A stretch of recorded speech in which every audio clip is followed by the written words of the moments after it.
السلام عليكم ورحمة الله وبركاته. ازيكم يا اغلى مشاهدين؟ عاملين ايه؟ يا رب تكونوا بخير. معاكم النهارده تغريده عتيوه. ان شاء الله باذن الله هنعمل مع بعض النهارده 3 وصفات حلوين جدا. حاجه واحده بس هنعمل منها 3 وصفات. معانا ملك الوصفات النهارده ايه؟ القرنبيط. طبعا موسم القرنبيط طلع، فهنعمل مع بعض النهارده قرنبيط. ما شاء الله هنعمل طاجن القرنبيط، وهنعمل قرنبيط كده بالبيض والدقيق، بس مش هيبقى بالزهره، يعني هنعمل اقراص. وبعد كده هنعمل منه متبل او زي سلطه كده. تمام. هنعمل اول حاجه ايه؟ هنعمل الطاجن بتاعنا عشان بس ايه؟ نعمل البشاميل ونعصج اللحمه. وبعد كده ايه؟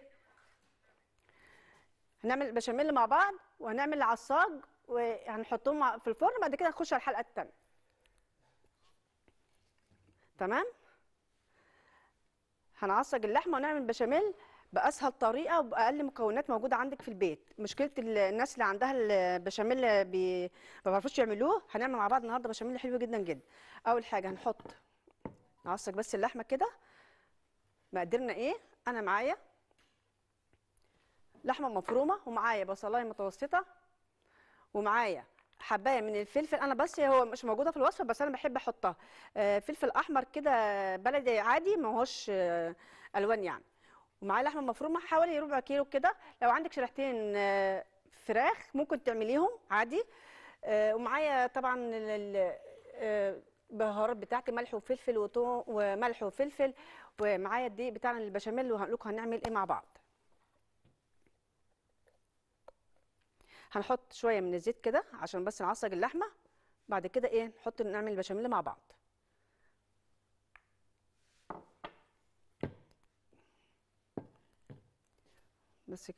بس تسخن شويه كده اهي.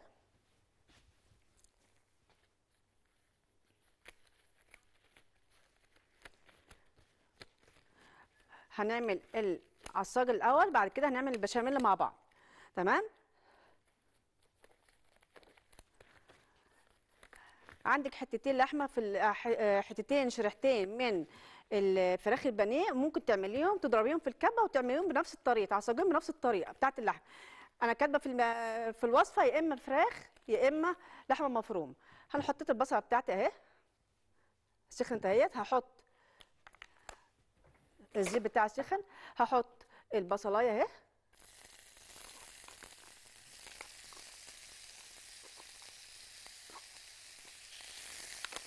نحط معاه شويه الفلفل كده، بتدي تيست حلو قوي بصراحه.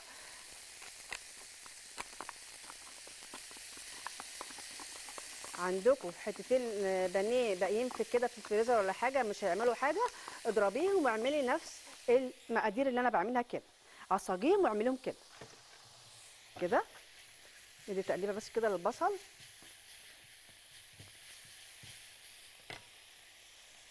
عايزين بس نعلي النار دي شويه.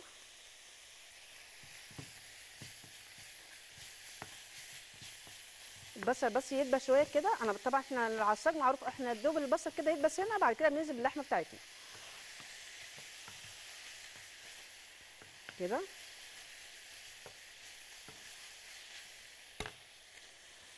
ده ربع كيلو لحمه مفرومه عندي موجوده اهيت.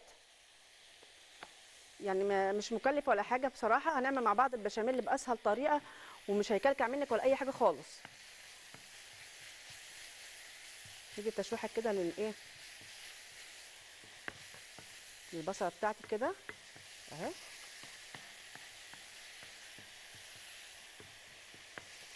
انا بحب اشتغل في الطبيخ بتاعي عامه، بحب اشتغل بالبصل ابيض بطعمه مسكر كده. لكن البصل الاحمر انا بحب اتبل بيه عشان بيبقى فيه ميه اكتر من البصل الابيض، وبحطه على السلطات. تقدر بس البصله بتاعتي معايا شويه كده. بعد كده ايه؟ نحط اللحمه ونشتغل في البشاميل على طول. انا معايا القراميط بتاعي، انا سلقته في ميه وملح. وطبعا اساسي لازم نحط كمون في القرنبيط يا جماعه. بنسلق قرنبيط، بنسلق كرنب او بقوليات، لازم نحط كمون. تمام. وبعد كده بحط كوبايه لبن معاه، معلقه لبن او معلقتين عشان الريحه كمان. يعني انا بحط في الميه ملح وكمون ومعلقتين من اللبن.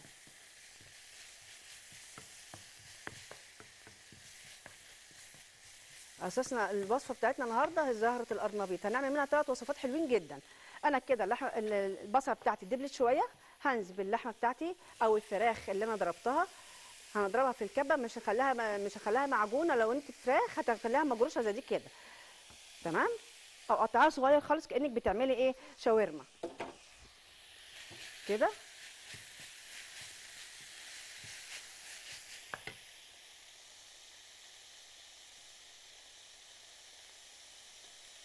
نظبط بس الحراره بتاعتنا. اه بس نظبط بس الحراره اهو. هنعمل 3 وصفات النهارده حلوين جدا من زهره القرنبيط. انا بعشق القرنبيط بصراحه، انا من عشاق القرنبيط، عشان كده عملت لكم قرنبيط النهارده. مفيد جدا بصراحه للناس اللي هم عايزين يعملوا دايت. احنا في معانا وصفات اصلا للناس اللي هي عايزه تعمل نظام غذائي، فالبشاميل بتاعنا هيبقى حلو. احنا هنعمله ايه، مش هنحمر الدقيق اهو. ظبطنا ايه الحراره بتاعتنا شويه. بصوا اللحمه بتاعتنا بدات تغير اللون بتاعها اهوت، تدي على اللون جري شويه. مش لازم ناكل القرنبيط كانه بالزهره كده ونحطها في الدقيق والبيض والبقسماط وبعد كده نقليه. الوصفات اللي قرنبيط بيتعمل منه وصفات كتير جدا جدا جدا. بيتعمل منه كفته القرنبيط ودونس القرنبيط. يعني بصراحه عشان كمان الاولاد اللي بيحبوش القرنبيط كهو شكله كده، لا يعني حاولوا تغيروه في الشكل بتاعه كده. هنزل بقى بالملح بتاعي، احط معلقه صغيره من الملح. انا بحط كده يا جماعه عشان انا عارفه انا بعمل ايه. يعني انتوا لازم لو معيار عشان الملح بتاعكم. وادي رشه من الفلفل الاسود كده، وهنديله شويه توابل مشكله. توابل مشكله، توم باودر، بصل باودر، وورق لورا مطحون، وحبهان مطحون، ورشه من القرفه اهي. ندي رشه كده برضو عشان نعلي التيست بتاعنا.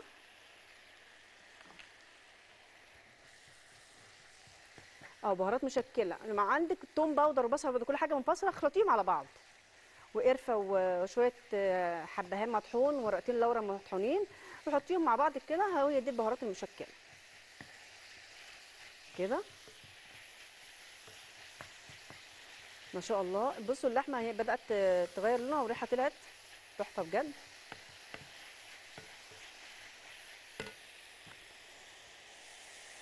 احنا ممكن نعمل البشاميل بتاعنا واللحمه تتعصق شويه. البشاميل بتاعنا احنا هنعمله على البارد، مش هحط بقى سمنه وزبده واحمر الدقيق وكده. هقول لكم الطريقه سهله جدا جدا للناس اللي البشاميل اللي بيتكلكع معاه كده. بس ايه تسخن شويه بس كده، وهقول لكم هنعمل ايه.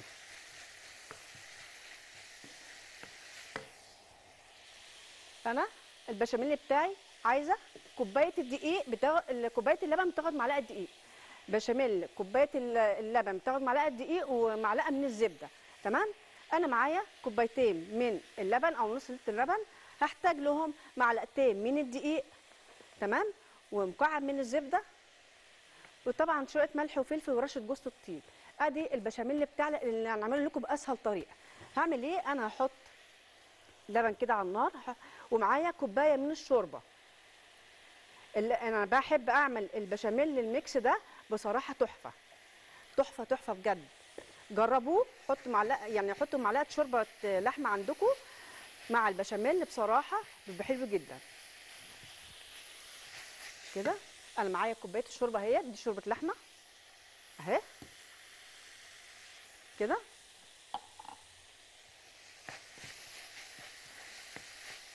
يبقى انا كده معايا كوبايتين من اللبن وكوبايه شوربه، يبقى انا هحتاج 3 معالق دقيق. وهقول لكم على طريقه البشاميل اللي هي الناس اصلا بيحمروا الدقيق وبيكلكع منهم ويقولوا كلكع وعمل. لا، انا هقول لكم هنعمل ايه. انا معايا دول شويه اللبن الباقيين، انا حطيت طبعا اللبن والشوربه، هاخد عليهم 3 معالق من الدقيق كده اهوت كده، وهدوبهم في اللبن ده الباقي ده الطريقه البارده. تمام. قلبوه اخلطوه كويس كده اهو. اسهل طريقه للبشاميل اللي الناس بتشتكي منه ويقولوا احنا ما بنعرفش نعمل بشاميل بكلكع منا اهو. بصوا دي الطريقه البارده.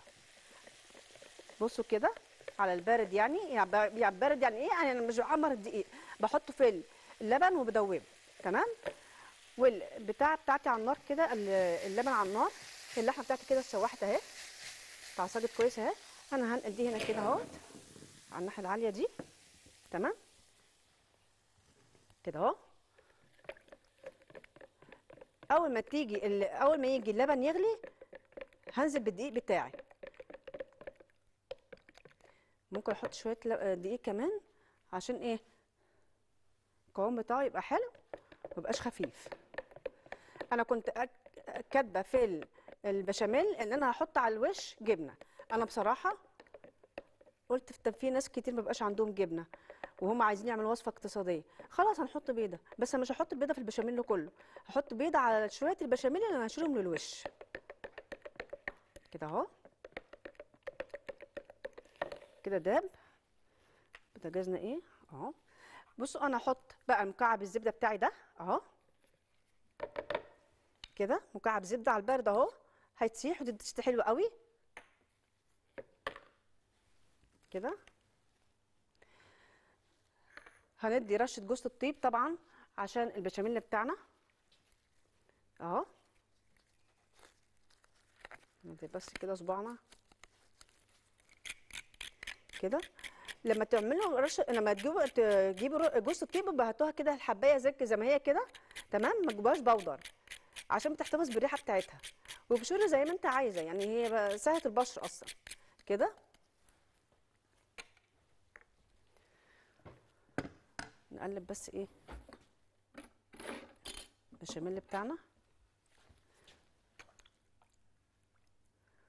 اول لبن ما يجي يغلي هنزل بالايه؟ بالدقيق، وهتبله بقى، هديله ملح وفلفل كده اهو. عايزين تحطوا جبنه حطوا، بس انا قلت يعني لو ناس عايزه تعمل وصفه وما عندهاش جبنه ما توقفيش نفسك على حاجه، وحط عندك شويه شوربه. اعملي الحركه دي بتاعت الميكس بتاع الشوربه مع اللبن، ده حلو قوي ما شاء الله، تحفه بجد. انا بتعجب ولادي جدا. طبعا الشوربه بتبقى فيها كل التوابل برضو، انت بتصفيها من التوابل اللي فيها وبتحطيها كده. اللبن بتاع دي بتاعي ده اهو. اغلي يا ست الكل. نحط شويه برضو من الفلفل الاسود كده، رشه فلفل اسود، وشويه من الملح. خلي بالكم من الملح عشان الشوربه فيها ملح كده. والبشاميل لما يبقى حادق بصراحه مبقاش طعمه حلو، خصوصا لو انت هتحطي جبنه كده. اول ما اللبن بتاعي اهو بدا يسخن اهو والزبده ساحت اهي، هروح نازله بالدقيق بتاعي. حضر بس البايركس بتاعنا كده.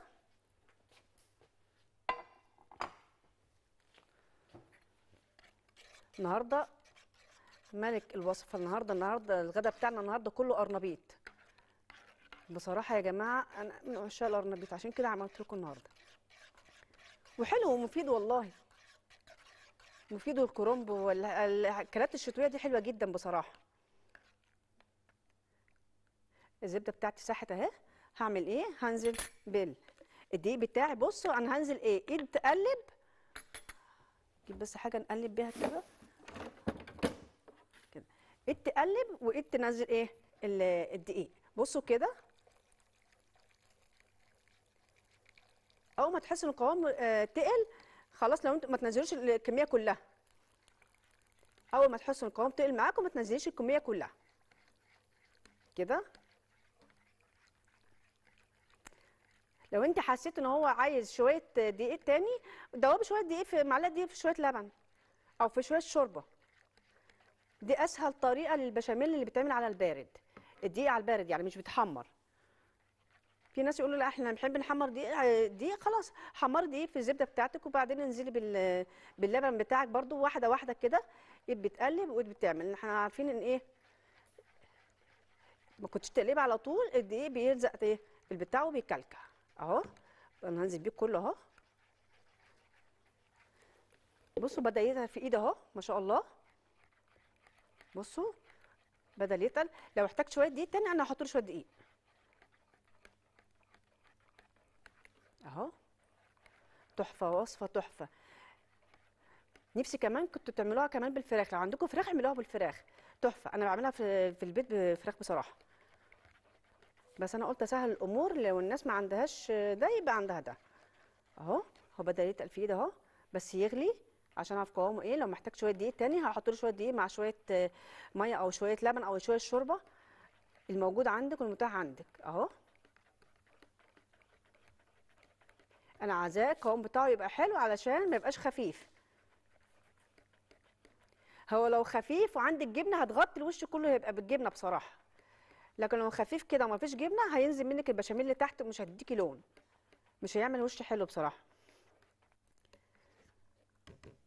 انا كده ممكن كمان احتاج شويه دقيق احطهم مفيش مشكله خالص، بس هو لسه بيتقل في ايدي اهو. يدلوه اول ما يغلي، طبعا احنا عارفين لازم الدقيق يغلي عشان يستوي معايا، عشان الدقيق يستوي ما تبقيش تحسي ان انت بتاكلي دقيق يعني. ايدنا فيه كده على طول اهو. بصوا ولا مخرز ولا اي حاجه خالص. انا ممكن احط له شويه دقيق كمان مش مشكله اهو. هحط له معلقه واحده بس عشان يربط معايا كده. الدقيق يبقى جنبك اهو. احط له شويه ميه لان طبعا الدقيق والشوربه انا حاططهم كلهم اهو كده.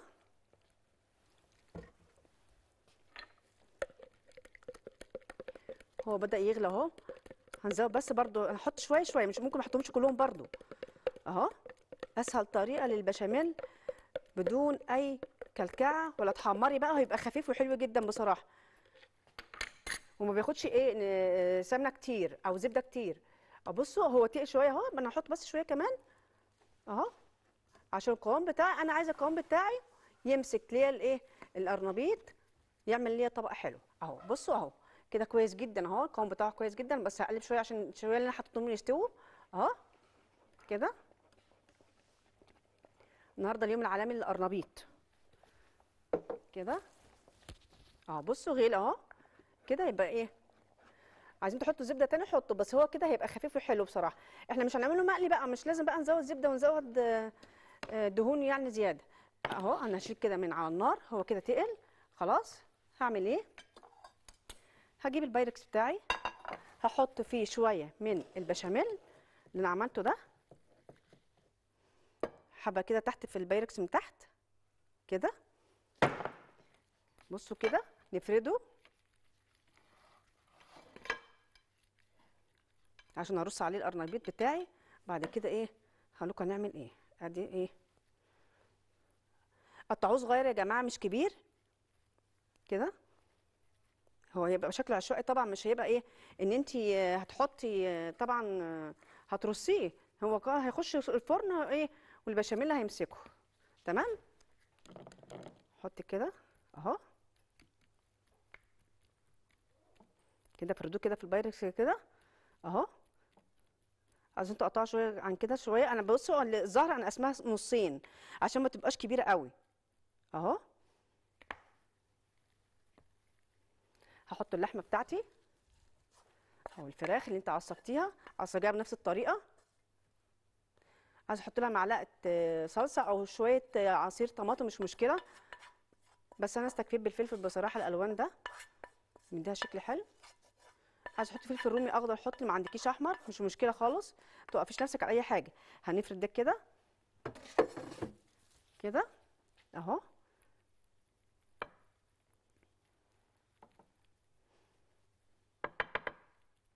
هعمل ايه؟ هحط شويه من البشاميل وهقول لكم هنعمل ايه تاني اهو كده.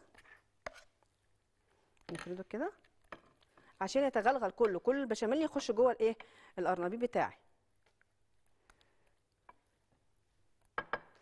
انا عندي بيضه، انا كنت كاتبه في المقادير جبنه، بس بصراحه انا قلت طب ما فيش ناس ما عندهاش جبنه، طب هيعملوا ايه؟ انا عندي بيضه اهيت مش هحطها على، عشان انا عايزاها تدي ايه، تدي لون بس. انا عملتها على شويه اللي فوق، اقلبه بسرعه كده اهو عشان تديني لون. هحط شويه فلفل اسود طبعا عشان البيضه اللي انا حطيتها. وعايزه اقول لكم كمان، عايزه تحطوا كمان معلقه صغيره من الخل، لو موجود عندكم خل حطوا معلقه صغيره من الخل، بتقضي على ريحه البيض خالص نهائي. وشويه من البابريكا اهو كده، قلبهم كويس كده.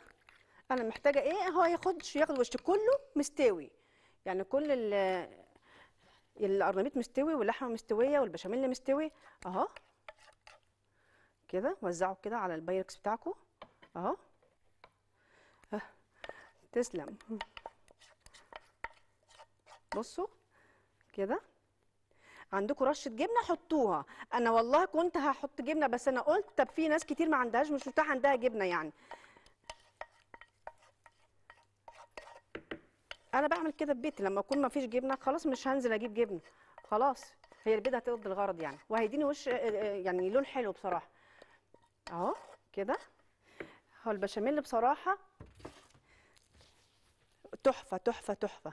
بصوا اهو انا مولعه الفرن بتاعي يا دوب، بس هو هيخش يستوي بعد كده ايه. احنا بس ايه، نمسح بس الحروف بتاعه البايركس بتاعنا عشان لما تخش الفرن ما تتحرقش، تيجي تغسلوها تغلبكم في الغسيل. بصوا الحروف دي، نضفوا الحروف بتاعه البايركس دي عشان ما ايه، ما تتحرقش منكم في الفرن. تيجي تغسلوه. بصراحه الفرن بتاعي مولع على درجه حراره 200، هو يا دوب بس هياخد وش كده. ادي اول وصفه خلصت اهيت. هنعمل ايه مع بعض التاني بقى؟ هنعمل اقراص القرنبيط او برجر القرنبيط، سموه بقى زي ما تسموه. بصوا وصفاته النهارده تحفه. القرنبيط ده فيه وصفات حلوه جدا. القرنبيط ده انا ممكن يعني ايه اعمل لكم كل حلقات القرنبيط، بس هتزهقوا مني بصراحه. انا معايا ايه، انا معايا برضو قرنبيط اهوت، انا مقطعاه كده صغير عشان هعمله اقراص. تمام. هعمل فيه ايه، ده قرنبيطه شويه مقطعه شويه اهو، ممكن اقطع شويه كمان اهو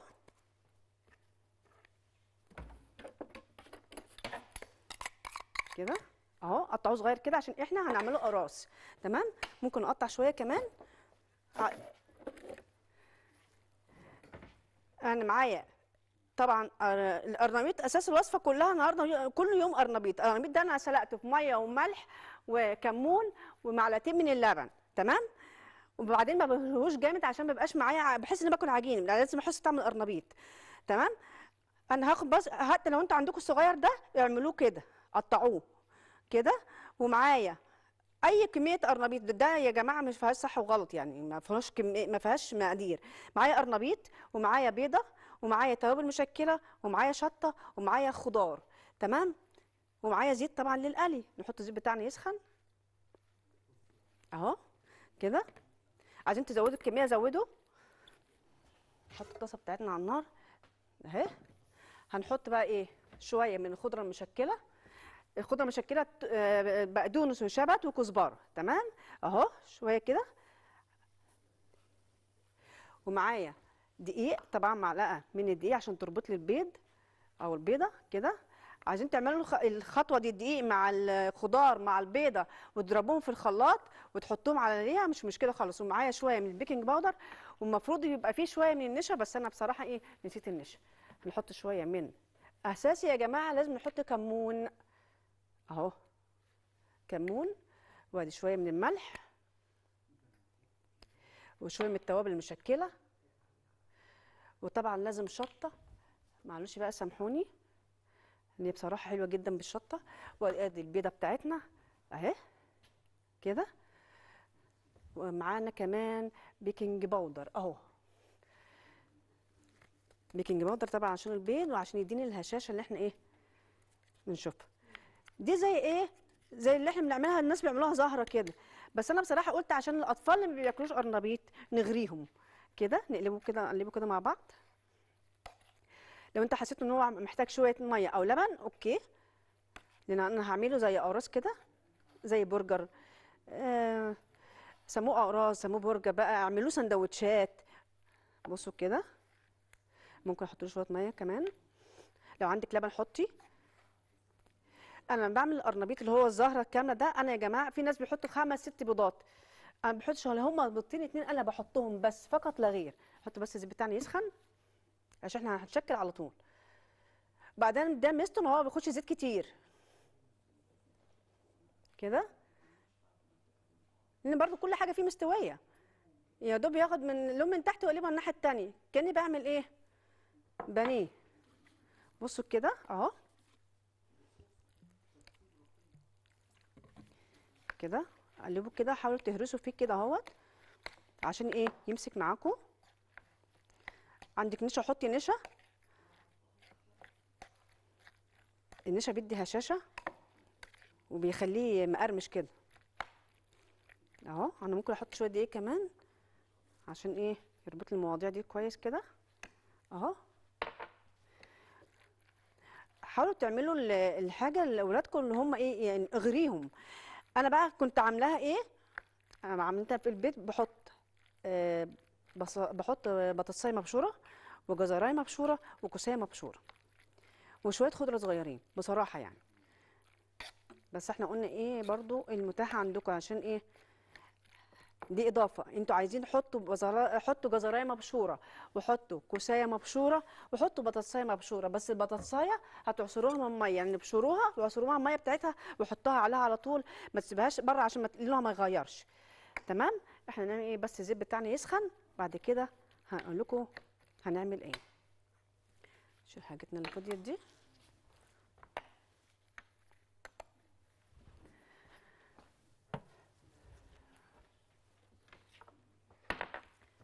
وصفاتنا النهارده للقرنبيط تحفه، الناس اللي بيحبوا بقى القرنبيط هيتبسطوا جدا.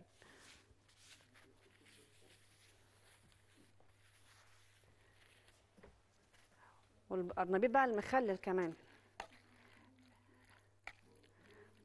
الزيت بس يسخن معايا بعد كده ايه، نشوف بس نختبره بايه يا جماعه، بزيت اهو سخن اهو، بدقيق. الناس ما تحطش ميه يا جماعه، ما تحطوش ميه. تمام. بصوا انا هاخد كده بالمعلقه كده واروح حاطه هنا كده وافرد، اعملها ايه، ولا هتوسخي ايدك ولا اي حاجه خالص كده اهو. افرديها كده اهي عشان ايه، تاخد الشكل الاقراص وتستوي معاكي على طول اهي كده. تاخدي بالمعلقه وحطي، ولا بقى ايه ايدك ولا مش ايدك ولا اي حاجه خالص اهي، ولا كانك عملت اي حاجه خالص.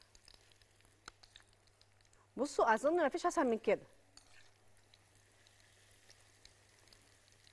ده في القرنبيط ده كمان مدخلين معاه آه، لو عندك حته بتاع ده فراخ، صدور فراخ اضربيها في الكبه وبعد كده اخلطيها مع القرنبيط بنفس الطريقه دي كده واعمليها بقى دوناتس.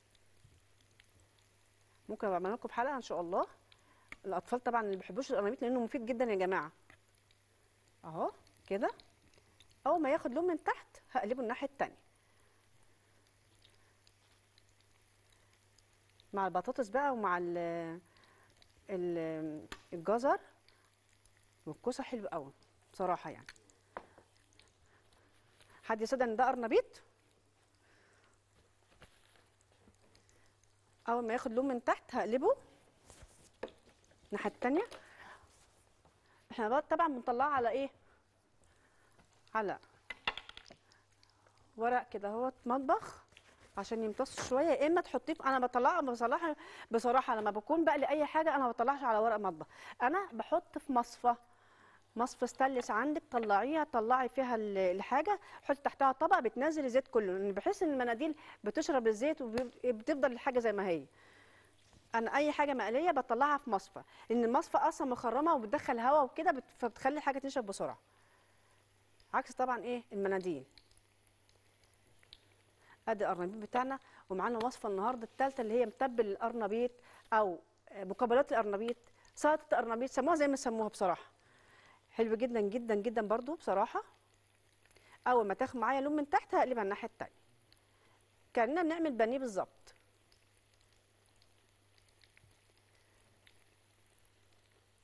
فيها كل حاجه ما شاء الله، فيها بيض وفيها الخضار وفيها الدقيق، ممكن تحطي لبن. انا مش هروح ناحيتها لما ايه تاخد لون من تحت واحس انها فكت من تحت كده عشان ايه.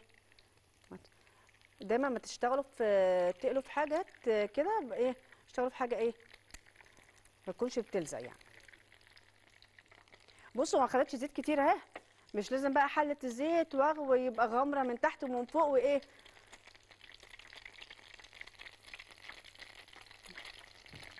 ما شاء الله. اول ما تاخد لون هقلبها، مش هروح ناحيتها خالص، بس ايه بحاول كده إيه اخلصها كده من ايه من الحروف، عشان لما تيجي تقلبها تقلب بسهوله كده اهو. عايز تصغري تقطعي القرنبيط اصغر من كده شويه قطعيه، بس انا بقى بحس بطعمه، بحس ان انا اكل قرنبيط، مش بحس ان انا باكل حاجه معجونه يعني.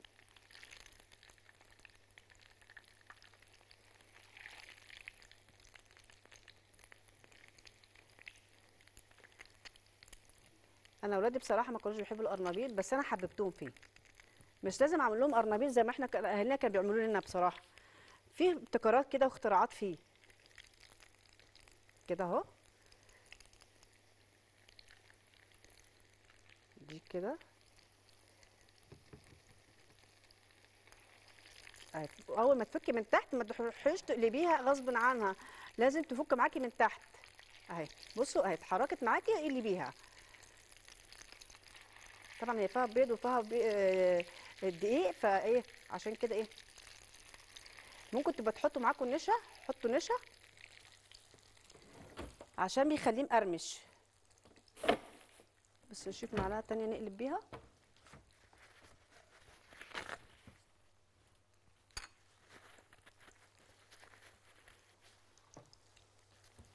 اهو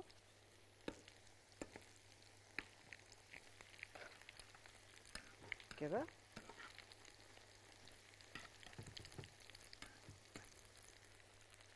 ممكن ازوده شويه دقيق كمان لو انت حسيت ان هو هيفك معاكم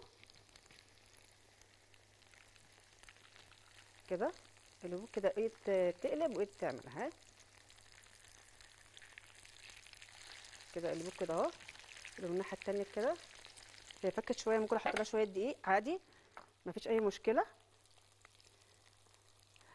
اي حاجه انتوا بصوا يعني احنا يا جماعه انت في البيت بقى يعني كل حاجه في ايدك، انت شايفه بعينك ايه.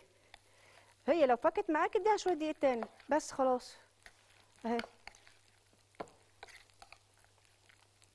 واهم حاجه تكونش حاجه بتلزق بقى اهي. انا خلاص خليها كده ايه تاخد راحتها. احنا ممكن نعمل متبل القرنبيط على ما دول ياخدوا لون. تمام. انا مش عايزه اقلبها ايه. ادي ايه فكت اهي. بصوا اهي دي عشان ايه عملت كويس اهي، ما فكتش اهي. بصوا اهي. حطوا بقى في عيش بلدي وعيشوا حياتكم بقى، ولو شويه مخلل بقى ان شاء الله. نعمل متبل القرنبيط على ما دول ياخدوا لون. انا معايا قرنبيط برضو، دي من علامه القرنبيط النهارده. بصوا كده قرنبيط اهو.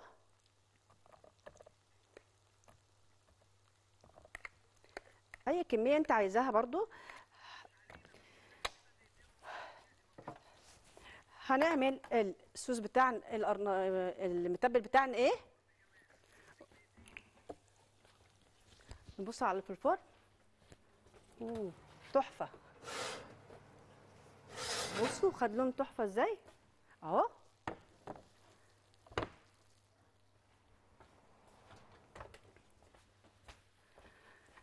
انا معايا المتبل بتاعي او السلطه بتاعتي، معلقتين زيت زيتون، ومعايا عصير ليمون، معلقتين عصير ليمون، ومعايا توم. وين التوم اهو. تومنا فين. بسم الله اهو. وملح وكمون وشويه من الفلفل الاسود فقط لا غير. طبعا كمون اصلا مشترك في كل القرنبيط طبعا، سواء انت بتعملي الخلطه بتعملي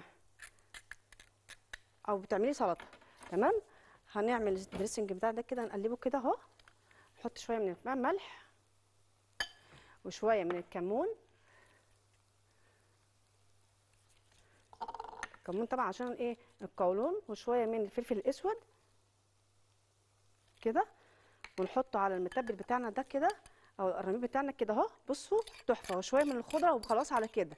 شكرا اهو. احنا ممكن بس نشوف اللي على النار اهو كده.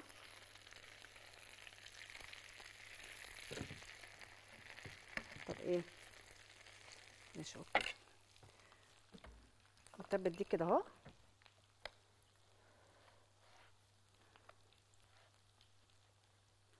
ونغرفها بقى لما تاخد من الصوص ده حلو قوي بصراحه كده كده اهو. طبعا عصير الليمون مع التوم مع زيت الزيتون لوحده حكايه بصراحه. ممكن ايه نجرنشه كده اهوت بايه،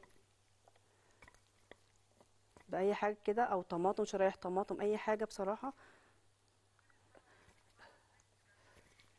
اوكي كده. بصوا ده المتبل بتاعنا اهو. وهنشوف راس القرنبيط بتاعتنا.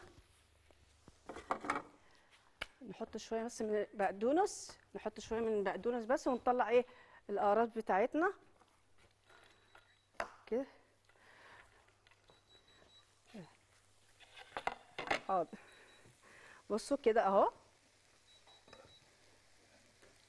سيبوها تاخد ايه راحتها بس عشان احنا مستعجلين بس ايه عشان الحلقه اهي كده. يا ريت تحطوا شويه من النشا، معلقتين من النشا مع الخلطه دي، حلوه جدا جدا جدا بصراحه كده كده اهو. نعمل شويه كمان كده.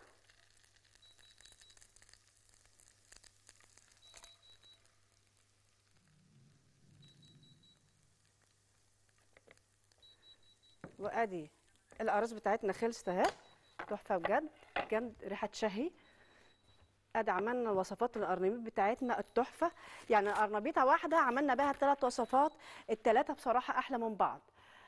عملنا طاجن القرنبيط بالبشاميل، وعملنا متبل القرنبيط، وعملنا قراص القرنبيط. بس يا ريت ايه تهدوا عليها شويه كده وتقلبوها الناحيه التانيه عشان ما تفكش منكم. تمام. كنت معاكم تغريده عتيوه، والسلام عليكم ورحمه الله وبركاته.